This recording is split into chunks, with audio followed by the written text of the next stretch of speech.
أعوذ بالله من الشيطان الرجيم بسم الله الرحمن الرحيم السلام عليكم ورحمة الله وبركاته. بسم الله والحمد لله والصلاة والسلام على رسول الله وعلى آله وصحبه ومن والاه وبعد. پیارے دوستو، پیارے ساتھیوں، ماؤں بہنوں اور خواتین اسلام، میں سب سے پہلے اللہ رب العزت کی بارگاہ میں دعا کرتا ہوں کہ اللہ تعالی ہماری محنتوں کو قبول فرمائے، رمضان کی عبادت کو قبول فرمائے اور ہماری زندگی میں ایسے کئی رمضان لائے جن میں ہم اس طریقے سے اللہ کی نعمتوں سے لطف انداز ہوں. اور میں اللہ سے دعا کرتا ہوں کہ اللہ تعالی ہمارا تعلق قرآن سے بڑھا دے اور اللہ رب العزت ہمیں ہندوستان کی تاریخ جان کر دوسروں تک ان حقائق کو پہنچانے کے لیے راستے ہموار کریں. آمین یا رب العالمین. تو عزیز دوستو، گزشتہ کی مجلس میں ہم نے یہ دیکھا کہ علاء الدین خلجی، جن کا تعلق خاندان خلجی سے تھا، یہ خاندان خلجی کے سمجھیے کہ آخری با اثر بادشاہ گزرے ہیں. اور یہ جو خاندان ہے خلجی خاندان، یہ افغانستان کا خاندان ہے، اور اس خاندان کی شہرت ان لوگوں کی وجہ سے ہی، ورنہ یہ عام طور پر اتنے مشہور نہیں تھے. یہ بلبن کے زمانے میں یہ سپہ سالار کی حیثیت سے ان کے لشکر میں شامل ہوئے تھے، اور اس کے بعد اپنی محنتوں کی وجہ سے ترقی کرتے کرتے یہ بہت دور تک پہنچے. ان میں جو فیروز خلجی، جو آگے چل کر جلال الدین خلجی بنے، ان کی ترقی اسی انداز سے ہوئی، اور یہ غیاث الدین بلبن کے بہت ہی خاص لوگوں میں سے تھے، بہت ہی خاص لوگوں میں سے تھے، جن کی وجہ سے آگے چل کر انہیں سلطنت میں بیٹھنے کا موقع ملا. تو عزیز دوستو، بات ہماری یہاں پر رکی ہوئی تھی کہ علاء الدین خلجی جو ایک تندخو، سخت گیر اور بہت ہی زبردست بادشاہ تھے، اور یہ اپنے مخالفین کے ساتھ ذرا برابر بھی رحم و کرم کا معاملہ نہیں کرتے. خاص طور پر بغاوت ان کے لیے ایسی چیز تھی جسے وہ برداشت نہیں کر سکتے. اور باروب بادشاہ تھے، اور دین سے کافی دوری تھی، نماز کے پابند نہیں تھے، اور شراب نوشی کے تعلق سے بھی مورخین نے لکھا ہے، اور عیش و عشرت کے تعلق سے بھی مورخین نے لکھا ہے. تو ان کی جو خوبی تھی وہ صرف یہ تھی کہ ان کی یہاں رعایا پروری، رعایا کا امن، رعایا کی دیکھ بھال، یہ ان کے زندگی کی بہت بڑی خوبی تھی. ایسی خوبی بہت کم دیکھنے کو عزیز دوستوں ملتی ہے. تو یہ جو تھے اپنے انداز سے حکومت کرتے تھے، اور اپنی باتوں کو آگے کرتے تھے. جیسے عام طور پر کسی بھی ڈکٹیٹر کے پاس یہ چیز بڑی آسانی سے دیکھنے کو ملتی ہے کہ وہ اپنی رائے ہی کو سب کو سمجھتا ہے. مائٹ از رائٹ، میں جو کہتا ہوں وہی صحیح ہے، یہ تصور عام طور پر ایسے لوگوں میں ملتا ہے. علاء الدین بھی اسی قسم کے ایک بادشاہ تھے، لیکن اس کا معنی یہ نہیں تھا کہ لوگوں کے پاس رائے مشورہ کرنا انہیں آتا نہیں تھا، یا پھر لوگوں کی باتوں کو سننا یہ پسند نہیں کرتے تھے. ایسا نہیں تھا، انہوں نے اچھی رائے کو ہمیشہ قبول کیا ہے. تو اس تعلق سے عزیز دوستو، گزشتہ کی مجلس میں نے علاء الدین ملک کا نام لیا. یہ علاء الدین ملک جو تھے، یہ جو مورخ برنی تھے ان کے چچا تھے. یہ علاء الدین خلجی کے زمانے میں انہیں کافی بہت ہی اچھا رسوخ مل چکا تھا، یہاں تک کہ یہ دلی کے کوٹوال تھے. یعنی کوٹوال سمجھے کہ ایک منصب تھا، بڑا منصب تھا، جس میں دلی کی ذمہ داری ان کے ہاتھ میں تھی. سمجھے کہ یہ آج کے حساب سے ایک میئر کے حیثیت سے تھے، اور بہت ہی دین پرست آدمی تھے، علم رکھنے والے تھے، سوچ بوجھ رکھنے والے تھے، اور یہ ہمیشہ اپنی رائے دینے سے تکراتے نہیں تھے.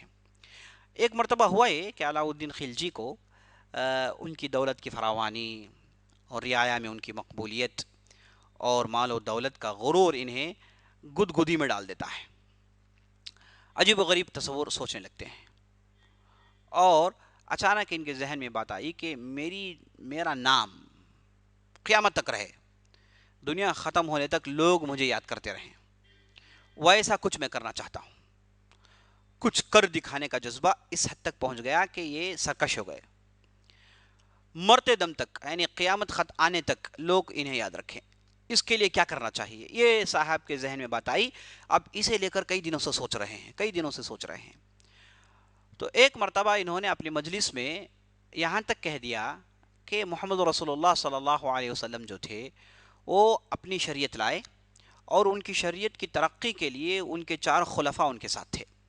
تو وہ اپنے 4 خلفاء کی مدد کی وجہ سے یہ شریعت کو ساری دنیا میں پھیلائے. تو میں بھی کچھ ایسا کرنا چاہتا ہوں، اور میرے پاس بھی خاص خاص لوگ ہیں، جیسے الماس بیگ ہو گیا، جیسے الغ خان ہو گیا، ظفر خان ہو گیا، ملک نصرت خان ہو گیا، اور اس کے بعد علب خان ہو گئے. یہ وہ لوگ ہیں میرے، انہیں لے کر میں بھی کچھ ایسا کرنا چاہتا ہوں. یہ جو اکبر کی جو دین الہی ہے، یہ جو تصور جو اکبر نے دیا تھا، یہ شاید انہوں نے علاؤ الدین خلجی سے ہی لیا تھا. تو علاؤ الدین خلجی جو پہلے آدمی ہیں، علاؤ الدین خلجی پہلے آدمی ہیں جنہوں نے اس طریقے سے سوچنا شروع کیا. یعنی آدمی جب غلط سوچتا ہے تو غلط کرنے کے لیے تیار ہو جاتا ہے، اور ایسی سوچ جو شریعت کے بنیاد پر قائم نہ ہو تو ایسے ہی ہوتا ہے، اور شیطان ایسے ورغلاتا ہے. تو یہ صاحب نے یہ سوچ سوچی. تو ان کی پہلی یہ سوچ تھی کہ ایک شریعت جیسے محمد رسول اللہ نے لائی تھی، ویسے ایک شریعت کا نفاذ ہو جائے، اور اس طریقے سے قیامت تک لوگ ان کی شریعت کی پابند کریں گے اور ان کا نام قیامت تک رہے گا. ایک سوچ. دوسری سوچ یہ کہ کم از کم یہ سکندر جیسی فتوحات کریں، بہت دور تک اپنی حکومت کے حدود کو پھیلائیں، دور تک بستیوں کو رونتے جائیں، اور جہاں کہیں بھی جائیں عہد آلائی کے پریروں کو نصب کریں، یعنی جھنڈوں کو نصب کریں. یہ عجیب و غریب سوچ ان کے اندر آ گئی. حکومت یعنی یہ سوچ آدمی اس وقت سوچتا ہے جب وہ امن امان میں ہو، دوسری کوئی پریشانیاں نہ ہوں. منگولوں کا سد باب کر دیا، وسط ہندوستان میں اپنے جو ہے پرچوں کو گاڑ دیا، دکن کو اپنے قبضے میں لے لیا، پورا ہندوستان، جنوبی ہندوستان ان کے ہاتھ میں ہے، ان کے خاص خاص لوگ ہیں، خاص خاص وفادار منسٹرز ہیں. تو آدمی غرور میں آ گئے، تو یہ سوچنے لگے. اچھا، جب یہ سوچ انہوں نے سوچی تو ان کے دربار میں علاء الملک جو دہلی کے کوٹوال تھے وہ بیٹھے ہوئے تھے.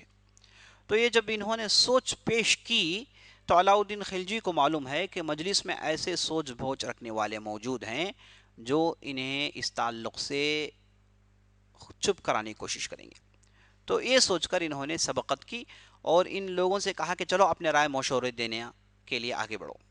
تو انہوں نے دہلی کے جو کوتوال علاء الملک تھے ان سے کہا کہ میں آپ سے اس تعلق سے گفتگو کرنا چاہتا ہوں، تمہاری رائے کیا ہے؟ تو علاء الملک کو معلوم ہو گیا کہ اب انہیں موت کی دعوت دی جا رہی ہے. علاء الدین جیسے بادشاہ کے سامنے اس کی رائے کی مخالفت کرنا موت کو دعوت دینے کے برابر ہے. ایسا ہو جائے تو پھر آدمی ختم کر دیا جاتا ہے. اس تعلق سے علاء الملک کو اچھی طریقے سے معلوم تھا. لیکن علاء الملک جو صحیح سوچ رکھتے تھے، صحیح فہم رکھتے تھے، مخلص تھے، خلوص دل رکھتے تھے، اور رائے بھی اسی تعلق سے دینا چاہتے تھے. ان کے لیے بالکل ممکن تھا یہ کہتے کہ تمہاری رائے بالکل صحیح ہے اور تم اس پر عمل کرتے جاؤ، تو اس سے علاء الدین کی بربادی ہوگی، ختم کر دیے جائیں گے، ان کی ہلاکت ان کے لیے آسان کر دی جائے گی. اور علاء الملک جو ان کے خاص مخلص تھے وہ چاہتے تھے کہ ان سے ایسی غلطی سرزد نہ ہو.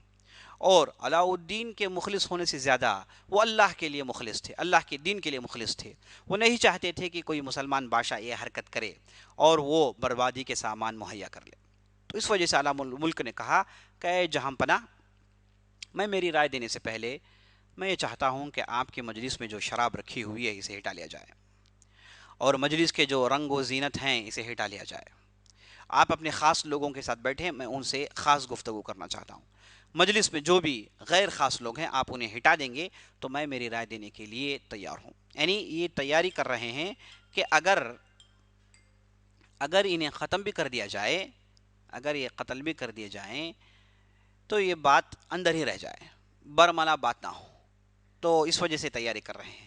اور شراب کو اس لیے ہٹایا کہ مجلس میں ایسے حرام چیز ہو تو اللہ اور اللہ کے رسول کی بات کی کیا تاثیر ہوگی. تو انہوں نے شراب کو ہٹایا، برے لوگوں کو ہٹایا، بادشاہ کے خاص لوگوں کو لے کر بیٹھتے ہیں.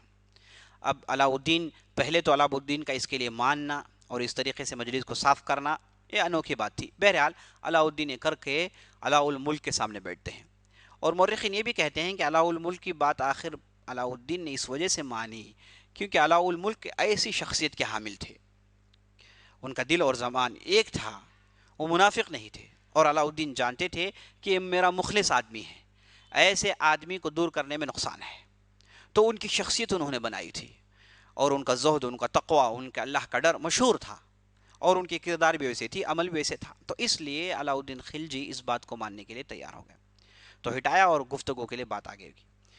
تو علاء الملک نے بھی بات کا آغاز کیا، کہا کہ اے جہاں پناہ، اے بادشاہ سلامت، دیکھیے آپ کی جو پہلی بات رسول اکرم اور ان کے خلفائے راشدین کے تعلق سے ہے، جان رکھیے کہ اللہ کے پیغمبر ہیں، یہ انبیاء علیہم السلام کی بات ہے. یہ انبیاء ہیں جن کی مدد اللہ خود کرتا ہے، اور یہ انبیاء ہیں جو اپنی ذات کے لیے کچھ کرتے نہیں. ان کے ہاں دولت کی فراوانی نہیں ہوتی ہے. یہ فقیری زندگی گزارتے ہیں، مسکینوں کی طرح زندگی گزارتے ہیں، اور یہ ہر قسم کی تکلیف برداشت کرتے ہیں. ان کے اندر آسائش، عیش و آرام جیسی کوئی چیز ان کے ڈکشنری میں موجود نہیں ہوتی. یہ لوگ کچھ الگ لوگ ہیں. اور آپ نے جو خلفاء راشدین کی بات کی وہ بھی کچھ اسی انداز کے لوگ ہیں، ہے نا. یہ ان لوگوں کا مقابلہ کرنا جہاں پناہ یہ بالکل بے وقوفی ہے. یہ آپ کریں گے تو نقصان اٹھا پائیں گے. ہاں آپ کر سکتے ہیں، خلفاء راشدین کا مقابلہ ممکن ہے. آپ ویسی شخصیت اپنے آپ اندر لانی چاہیے. آپ کے اندر نماز کی پابندی نہیں، آپ کے اندر اسلام سے دوری ہے، یہ باتیں یہ آپ سے ممکن نہیں. یہ کرنا بربادی کا سامان ہے. اور اس کے بعد انہوں نے چنگیز خان کی مثال دی. چنگیز خان جو سرکش ہو گیا تھا، وہ اپنے اس میں تھا، لیکن اللہ نے اسے برباد کر دیا، کہیں کا نہیں رہا، نیست و نابود کر دیا. آخر کار وہ بھی اپنے آپ کو بچانے کے لیے اسلام کے پرچے تلے آتے ہیں، تو اسلام میں ان کے لیے حفاظت ملی، اسلام نے انہیں عزت دی. تو جہاں پناہ تم پہلے سے اسلام میں ہو تو اسلام کی عزت سے کیوں بھاگ رہے ہو؟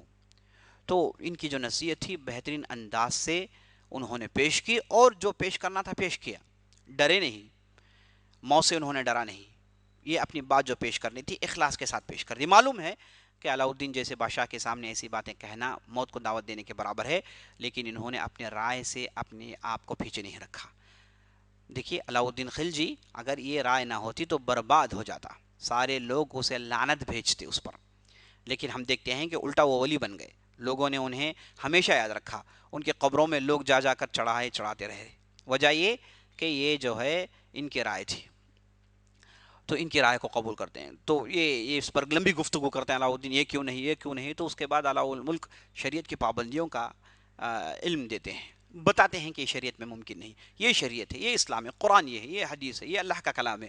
تو علاؤ الدین چونکہ ان پڑھ اور جاہل آدمی تھے، انہیں بہت ساری باتوں کا علم نہیں تھا. جب علاؤ الملک لمبی گفتگو کی تو بہت ساری باتیں علاؤ الدین کو سمجھ میں آئیں. علاؤ الدین ایک ایسے صاحب تھے جو ان پڑھ تو تھے، لیکن جب ان کی حکومت بڑی ہوئی، پھیل گئی، تو ان کے یہاں جو انٹیلیجنس ایجنسیز تھے وہ انہیں در پردہ خط لکھا کرتے تھے، خفیہ خطوط ان کے پاس ملتے تھے. تو ان خطوط کو پڑھنے کے لیے کسی کی مدد لے نہیں سکتے، کسی کا سہارا لے نہیں سکتے. ان خطوط کو صرف انہیں کو پڑھنا ہے. تو اس وجہ سے انہوں نے پڑھنا لکھنا سیکھا، اور آخری زمانے میں اچھا خاصا یہ پڑھ سکتے تھے، لکھ سکتے تھے. ایک تعلیم یافتہ لوگوں میں ان کا شمار ہوتا ہے. تو جس دوستو یہ پہلا نقطہ. دوسرا نقطہ سکندر عظیم بننا. اس تعلق سے علاؤ الملک نے کہا کہ بادشاہ سلامت کے لیے چیز سلامتی ہو. ہاں بہت اچھی بات ہے، آپ اپنی حکومت کی ترقی کرنا چاہتے ہیں، بہت اچھی بات ہے. دور دراز علاقوں کو اپنے مقبوضات میں شامل کرنا چاہتے ہیں، بہت اچھی بات ہے. اس کے لیے میں بالکل تیار ہوں، میں اسے مانتا ہوں. لیکن اگر آپ سکندر کی طرح اپنے علاقے کو چھوڑ کر جائیں گے، تو سکندر کے پاس تو ارسطو تھا، دوسرے بڑے بڑے لوگ تھے جو اس کے جانے کے باوجود اس کے نام کو زندہ رکھے، وفادار تھے، اطاعت شعار تھے. بستی کا انہوں نے بہترین انداز سے نظم و نسق کیا، دارالحکومت کو انہوں نے بچایا. لیکن علاؤ الدین خلجی کے پاس کون ایسا وفادار ہے، کون ایسا ہونہار آدمی ہے جو دلی کی گدی کو بہترین انداز سے بچا کر رکھ سکے؟ کون ایسے لوگ ہیں تمہارے آس پاس؟ ایسا کوئی نہیں. اگر آپ گدی چھوڑ کر ہٹیں گے تو آپ کی گدی برباد کر دی جائے گی. آپ کے خلاف سازش کرنے والے آپ کے آس پاس ہوتے ہیں. تو آپ کے لیے سکندر کا کام کرنا ممکن نہیں، وہ کارنامہ انجام دینا آپ کے لیے ممکن نہیں. ہاں میں کہتا ہوں کہ آپ کے لیے اس وقت ممکن ہے جب آپ نے ایسے لوگوں کو پیدا کر لیا، ایسے طرفدار لوگ آپ کے ہاں آ گئے. اس کے بعد کہتے ہیں، بڑے نقطے کی بات کہتے ہیں کہ بادشاہ سلامت کے لیے یہ چیز ممکن ہے اگر بادشاہ سلامت اپنے آپ کو شراب نوشی سے بچا رکھا، اپنے آپ کو بادشاہ نے حرام سے بچا رکھا. بادشاہ نماز کی پابند ہو جاتے ہیں، بادشاہ روزے کی پابند ہو جاتے ہیں، بادشاہ تقوی اور زہد کی زندگی اختیار کرتے ہیں. جب ایسی زندگی بادشاہ کی ہو جائے تو ایسے ہی لوگ آس پاس جمع ہوں گے. جب ایسے لوگ آس پاس جمع ہوں تو بادشاہ کے لیے یہ کامیابی حاصل کرنے میں رکاوٹ کوئی ہو نہیں سکتی. لیکن یہ عیش و عشرت کی زندگی، یہ سیر و شکار کی زندگی سے اپنے آپ کو بچانا ہے. اگر بادشاہ یہ کر پائے تو ان کے لیے ممکن ہے.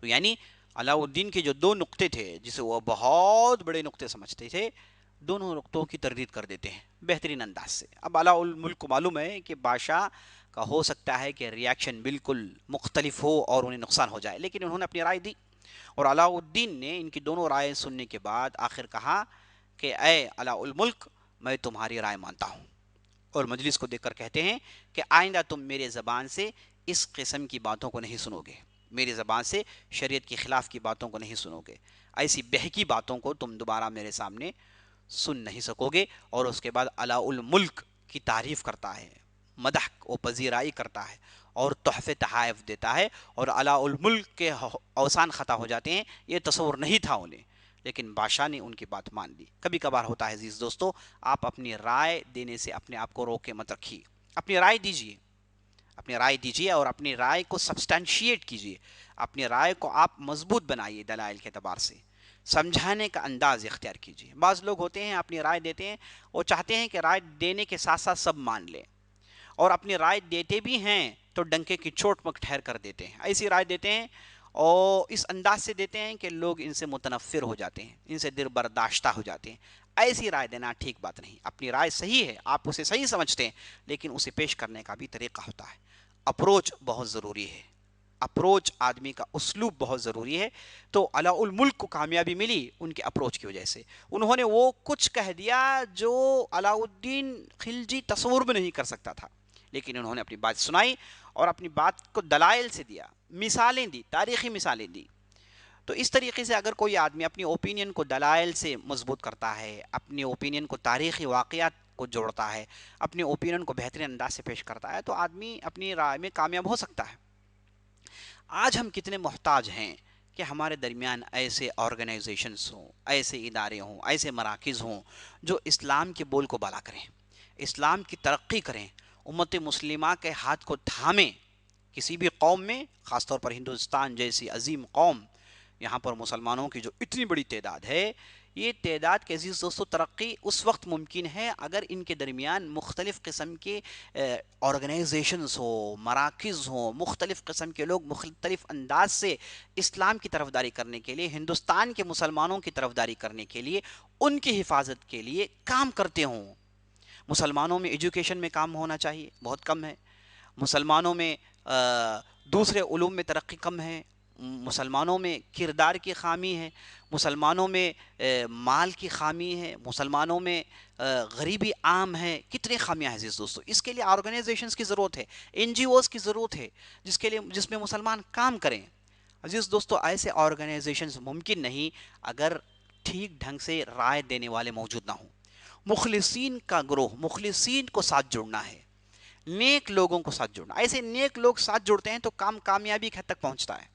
آج ہم افسوس کا منظر یہ ہے کہ ہم دیکھتے ہیں کہ بڑے بڑے آرگنائزیشنز ہیں، بڑے بڑی جماعتیں ہیں، لیکن ان کے یہاں یہ مخلصین نہیں ہیں، مشیرین اخلاص کے ساتھ دینے والوں کی جو ہے کوتاہی ہے، فقدان ہے، اسی لیے بڑے بڑے آرگنائزیشنز ٹھپ نظر آ رہے ہیں۔ آج ہم مسلمان کتنے محتاج ہیں ایسے آرگنائزیشنز بنانے کے لیے۔ ایسے مراکز ہمارے درمیان کیوں نہیں ہیں؟ ایسی جماعتیں ہمارے درمیان کیوں نہیں ہیں؟ میں یہاں پر جماعت بندی یا پھر تفرقہ کی بات نہیں کر رہا ہوں۔ دیکھیے، جماعت اور فرقے میں فرق ہے، آرگنائزیشنز، این جی اوز، مراکز اور فرقوں میں فرق ہے۔ فرقوں میں بٹنا یہ ہرگز جائز نہیں، جسے کرنا نہیں چاہیے، لیکن کسی بھی مقصد کے تحت کام کرنے کے لیے لوگ جمع ہوتے ہیں، تو ایسی جماعتیں، ایسے جو ہے آرگنائزیشنز ہمارے اندر ہونی چاہیے۔ ہر آدمی پورا کام نہیں کر سکتا ہے، ہر آدمی کی بس کی بات نہیں ہے، اور ہر آرگنائزیشن ہر پہلو میں کام نہیں کر سکتا ہے۔ جو لوگ مالی اعتبار سے کام کر سکتے ہیں وہ تعلیمی اعتبار سے کام نہیں کر سکتے، جو لوگ تعلیمی اعتبار سے کام کر سکتے ہیں وہ دوسرے تربیتی کام نہیں کر سکتے، جو دعوت کا کام کر سکتے ہیں وہ دوسرے کام نہیں کر سکتے۔ تو بہت ساری ضروریات ہیں، اور ہر ضرورت کے لیے اس انداز سے لوگ تیار ہوں۔ یاد رکھ لیجیے، ان تمام چیزوں کو صرف بادشاہ ہی جوڑ سکتا ہے، ایک خلیفہ ہی جوڑ سکتا ہے، جو کہ فی الحال بہت دور کی بات ہے، لیکن کم از کم ہم ایسے مراکز، ایسے آرگنائزیشنز بنا سکتے ہیں، ممکن ہے، ایسے این جی اوز بنا سکتے ہیں، ممکن ہے، جو مسلمانوں کے درمیان ان کے لیے تعلیم کا کام کرے، ایجوکیشن میں کام کریں۔ دیکھیے، آج ہمارے درمیان ایڈوکیٹس کی کمی ہے۔ ہمارے کتنے ایڈوکیٹس ہیں جو سپریم کورٹ میں ہیں، ہمارے کتنے ایڈوکیٹس ہائی کورٹ میں ہیں، ہمارے کتنے ججز ہیں، جبکہ ہم دیکھتے ہیں کہ ہمارے جو دشمن ہیں ایسے لوگوں کو پیدا کر کے کامیاب ہوئے ہیں، لیکن آج ہمارے پاس وہ چیزیں موجود نہیں۔ ہمارے کتنے ہیں جو آرمی میں ہیں، ہمارے کتنے ہیں جو پولیس میں، ہمارے کتنے ہیں جو آئی اے ایس آفیسر ہیں، ایڈمنسٹریشن میں ہیں، عزیز دوستوں بہت کم ہے. تو ایسے لوگوں کو، ایسے این جی اوز، ایسے آرگنائزیشن کی ضرورت ہے جو ایسے لوگوں کو پیدا کرے، ایسے لوگوں کو جوڑے. دیکھیے ہونہار لوگ ہر جگہ موجود ہیں. اللہ نے صلاحیتوں کو بانٹ رکھا ہے. اللہ نے صلاحیتوں کو کسی ایک گروہ کے لیے خاص نہیں کیا عزیز دوستو. اللہ نے صلاحیتوں کو بانٹا ہے نا. آپ جنہیں بالکل کم سمجھتے ہیں وہ ہونہار بن سکتے ہیں. جو مالی اعتبار سے کم ہیں وہ بہت بڑا کام کر سکتے ہیں. انہوں نے کر دکھایا، یہی تاریخ ہم کو بتاتی ہے. تو ایسے لوگوں کو چنیں اور انہیں بچپن سے انہیں بیک اپ کریں، ان کی تعلیم میں کام کریں تو انہیں بڑھایا جا سکتا ہے. تعلیم میں بہت زیادہ کام باقی ہے. اور اس کے بعد ایمانی تربیت، اسلامی تربیت، اس میں کتنا سارا کام باقی ہے. ہیں بہت سارے جماعتیں کام کرتی ہیں، لیکن اس کے علاوہ بہت سارا کام باقی ہے. بہت بڑا خلا آج بھی موجود ہے. اور جماعتوں کے اندر جو سمجھیے کہ جو روشن خیالی نہیں ہے، اس روشن خیالی کو پیدا کرنے کے لیے کام کرنا چاہیے. اس کے لیے کتنے این جی اوز کی ضرورت ہے. ہم کیوں نہ ہمارے تمام مساجد کو نہیں جوڑتے ہیں. کتنی مسجدیں ہندوستان میں، ان تمام مساجد کو جوڑیے. ایک آرگنائزیشن بنانے کی کوشش شاید ہوئی ہے، لیکن کس حد تک کامیابی ہوئی پتہ نہیں. ہم کیوں نہ ہمارے مدارس کو جوڑیں. ہم کیوں نہ ہمارے جو ایک میدان کے لوگ ہیں وہ جڑیں، وہ کام کریں. اب اس کے بعد لوگوں کو بنائیں. عزیز دوستو بہت سارا کام باقی ہے. یاد رکھ لیجئے یہ کام اس وقت ممکن ہے جب نیک لوگ آرگنائزیشن میں ہوں، اللہ کے لیے اخلاص دینے والے لوگ ہوں، اللہ کے لیے اخلاص کے ساتھ رائے مشورہ دینے والے لوگ ہوں. تو اپنے لوگوں کو لے کر آدمی جب کام کرے گا کامیاب کے حد تک پہنچ سکتا ہے. تو عزیز دوستو یہاں پر علاء الملک کہ اس نصیحت سے ہمارے لیے نصیحت یہ ہے کہ آپ اگر کہیں مشیر بنے، کسی آرگنائزیشن میں ممبر بنے ہیں، اللہ نے آپ کو یہ عہدہ دیا ہے، تو آپ اپنی رائے دیجئے. اپنی رائے دینے کا اسلوب اختیار کیجئے. آپ ہو سکتے ہیں کچھ بڑے مرتبے میں ہوں، لیکن جب آپ لوگوں کے ساتھ مل بیٹھتے ہیں تو اپنی رائے آپ اچھے انداز سے دیں. آپ کا اپروچ آپ اچھی طریقے سے، آپ کا اسلوب آپ اچھی طریقے سے بنا لیں، سنوار لیں اور اخلاص کے ساتھ رائے دیں. اور اپنی رائے، کئی لوگ ہوتے ہیں وہ کہتے ہیں بھائی میری رائے آپ عمل کرو. ایسا نہیں ہوتا ہے، کوئی نہیں مانے گا آپ کی بات. آپ اپنی رائے دیں اور آپ اسے جسٹیفائی کریں. آپ اسے اپنی دلائل لائیں، پروف لائیں، ایویڈنس لائیں، مثالیں سے سمجھائیں. اور مثالیں اگر یہ قرآن حدیث کی ہوں تو کتنی اچھی ہوں گی، تاریخی ہو تو کتنی اچھی ہوں گی. اور اپنی بات کو آپ اسلام کی مخالفت میں نہ رکھیں. تو عزیز دوستو ایک مستقل موضوع ہے جس پر ہم کو گفتگو کرنی چاہیے. میں سمجھتا ہوں کہ یہ موقع نہیں تھا، لیکن مجھے یہاں پر اس موقع پر اسے کہنا ضروری تھا، تو اس لیے میں نے کہہ دیا ہے. تو عزیز دوستو یہ تھے علاء الملک اور ان کی یہ رائے تھی جس پر علاء الدین نے عمل کیا اور انہیں فائدہ ہوا. اچھا، اس کا مطلب یہ نہیں کہ علاء الدین خلجی جو تھے وہ ہر بار علاء الملک کی باتیں مان جاتے تھے. نہیں، وہ اپنی سوچ کو بھی آگے رکھتے تھے. ایک مرتبہ ہوا یہ کہ اچانک دلی میں منگول آدم کے انہوں نے بعض قلعوں کو بسیج کر لیا، حصار میں لے لیا. تو ہوا یہ کہ علاء الملک نے اس وقت یہ رائے دی کہ بادشاہ سلامت، میری رائے یہ ہے کہ آپ منگول سے صلح کی بات کریں. ان سے لڑائی لڑنے کے بجائے ان سے صلح کی بات کریں، ان سے بیٹھ کر بات کریں تو فائدہ ہو سکتا ہے. تو اس وقت علاء الدین نے کہا، تاریخی بات کہی، کہا کہ اے علاء الملک، آپ کی رائے اور آپ کی بات یقیناً علم پر مبنی ہے، لیکن یاد رکھیں اگر میں اس بار ایک کام کروں تو منگول بار بار یہ غلطی کریں گے، اور اس کے بعد میری رعایا مجھے بزدل کہے گی، میری رعایا مجھ پر تہمت لگائے گی، میری کمزوری رعایا دیکھنے لگے گی. تو مجھے اس بار انہیں خوب پیٹنا ہے اور انہیں واپس بھیجنا ہے. دوبارہ ہندوستان کی طرف سر اٹھا کر نہ دیکھیں، اس کے لیے ان کی تیاری ہونی ہے، سر کو بھی ہونی ہے.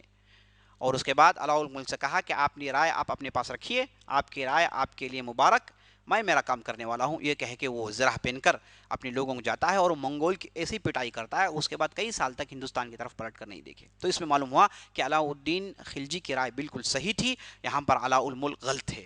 پہلے کے معاملہ میں علاء الملک صحیح تھے، علاء الدین خلجی غلط تھا. تو عزیز دوستو ہر بار ہر آدمی کی رائے صحیح ہو نہیں سکتی. اس میں آپ کو ایک گروپ ورک کرنا چاہیے، مل کر آدمی سوچے. تو یہ تھے عزیز دوستو جو علاء الملک تھے. اور اسی طریقے سے علاء الدین خلجی کے زمانے میں بہت سارے ہونہار لوگ پیدا ہوئے، علماء پیدا ہوئے، فنکار پیدا ہوئے. اس میں دو مشہور شاعر جو آج بھی ہندوستان میں یاد رکھے جاتے ہیں، ان میں سے ایک ہے امیر خسرو. یہ بہت بڑے شاعر تھے جسے ساری دنیا جانتی ہے.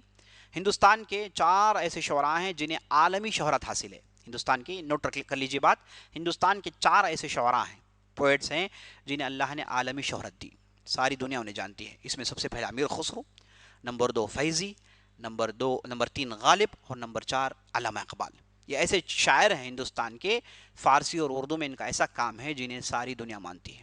اور علامہ اقبال کو ساری دنیا کے جو شعراء کی جو لسٹ نکالی جاتی ہے اس میں کہتے ہیں کہ ساری دنیا کے 5 شاعروں میں سے ایک ہیں، جس میں ربندر ناتھ ٹھاکر بھی ہیں، اس میں علامہ اقبال بھی ہیں، تو 5 شعراء میں سے ایک ہیں۔ دیکھیے یہ ہندوستان کی دین ہے۔ تو علاء الدین اقبال کون ہے؟ یہ غالب کے شاگرد ہیں۔ غالب کون ہے؟ یہ میر تقی میر، اور میر تقی میر کا سلسلہ عزیز دوستو فیضی پر ختم ہوتا ہے، اور فیضی کا سلسلہ عزیز دوستو امیر خسرو پر ختم ہوتا ہے۔ تو امیر خسرو یہ پہلے شاعر ہیں ہندوستان کے جنہیں طوطی ہند کا لقب ملا۔ انہیں کہا گیا کہ طوطی ہند، ان کے اتنے قصیدے، لیکن افسوس کے پورے قصیدے آج ہم کو نہیں ملتے، ان کا بہت سارا کلام آج ہم کو نہیں ملتا، بعض پرخچے ہیں، بعض پارے ہیں جو ہم کو ملتے ہیں، پوری چیز ہمارے پاس موجود نہیں ہے۔ اسی طریقے سے ان کے زمانے میں ان کے دوست ایک دوسرے شاعر جن کا نام تھا محمد حسن سنجیری، یہ بھی بہت بڑے بلند پائے شاعر تھے۔ یہ دونوں دوست تھے، اور ان دونوں کا تعلق افغانستان سے تھا۔ ان کے آبا اجداد ترکستان افغانستان سے آئے تھے، جو ان کی پیدائش دلی میں ہوئی۔ امیر خسری کی والدہ تو یہاں کی لوکل تھی، جو اسلام قبول کرنے کے بعد ان کی شادی امیر خسری کے والد سے ہو گئی تھی۔ تو امیر خسرو یہ خاص ہندوستان کی دین ہے، اور یہ وہ آدمی ہیں جنہوں نے اردو کے شروع کے لہجے میں گفتگو کی۔ اردو عزیز دوستو یہ مستقل موضوع ہے جس پر میں جانا چاہتا نہیں۔ تو اردو کا جو شروع کا دور تھا، یعنی بالکل اردو کی جو شروع کا جو چہرہ تھا، شروع کی جو صورت تھی، جو را اردو جسے کہتے ہیں، یہ سب سے پہلے کہنے والا امیر خسرو تھے۔ اس پہ ان کے اشعار بھی ہیں، اور وہاں سے اردو نکلی جس میں مختلف بولیاں اور مختلف زبانیں ملی ہوئی سمجھیے کہ ایک ملغوبہ تھا۔ یہ آگے چل کے اس کی مختلف زبانیں بنی، اور اس کے بعد یہ کھری ہوئی، یہ سجائی گئی، اسے سینچا گیا، تو بعد میں اردو زبان بنی جسے ہم آج اختیار کیے ہوئے، جس میں ہم گفتگو کرتے ہیں۔ تو یہ تھے شعراء۔ تو اسی طریقے سے عزیز دوستو علاء الدین خلجی کی گفتگو قاضی مغیث سے بھی بہت مشہور ہے۔ یہ گفتگو میں آپ کے سامنے اس لیے رکھتا ہوں کہ اس میں بہت ساری عبرت کی باتیں ہیں، بہت ساری نصیحت کی باتیں ہیں۔ تو انشاءاللہ ہم آئندہ کی مجلس میں یہ قاضی مغیث کون ہیں، اور انہوں نے کس موقع پر علاء الدین خلجی کو رائے دیا، اور اس سے علاء الدین خلجی کو کتنا فائدہ ہوا، اور اس پر نا عمل کرنے کی وجہ سے علاء الدین خلجی کو کیا نقصان ہوا، اور کیسے وہ اپنی حکومت سے ہٹو بیٹھے، کیسے ان کا خاتمہ ہوا، کیسے خلجی کا خاتمہ ہوا، یہ تمام باتیں ہم انشاءاللہ آئندہ کی مجلس کے لیے رکھتے ہیں۔ تب تک کے لیے اجازت دیجیے، اور میں آپ سے چاہوں گا کہ آپ ضرور سبسکرائب کریں اور بیل کی گھنٹی دبانا نہ بھولیں، اور نیچے کمنٹس میں اپنے رائے کو ضرور دیں، اور ان باتوں کو دوسروں تک پہنچائیں۔ اور بہت سارے جو سوالات، رائے، مشورے، جو سجیشنز آئے ہیں، انہیں لے کر ہم ایک دن بیٹھیں گے انشاءاللہ، اور ہم ان تمام سوالات کے جوابات دینے کی کوشش کریں گے۔ بہت ساروں نے تاریخ کی بات کہی، یعنی مانگی ہے، اور کتابوں کے تعلق سے سوالات آئے ہیں، اور اس کے بعد بعض رائے و مشورے آئے ہیں۔ ان تمام چیزوں کو ہم لے کر بیٹھیں گے انشاءاللہ، ترتیب ہو رہی ہے انشاءاللہ۔ ایک دن اس پر ہم مستقل ایک پورا سیشن اس پر گزاریں گے، اور اللہ سے ہم دعا کرتے ہیں کہ اللہ رب العزت ہماری محنتوں کو قبول فرمائے، اور ان کے پاداش میں ہمیں جنت میں بلند مرتبہ نصیب کریں، آمین یا رب العالمین۔ وصلی اللہ علی نبینا محمد وعلی آلہ وصحبہ اجمعین، والسلام علیکم ورحمۃ اللہ وبرکاتہ۔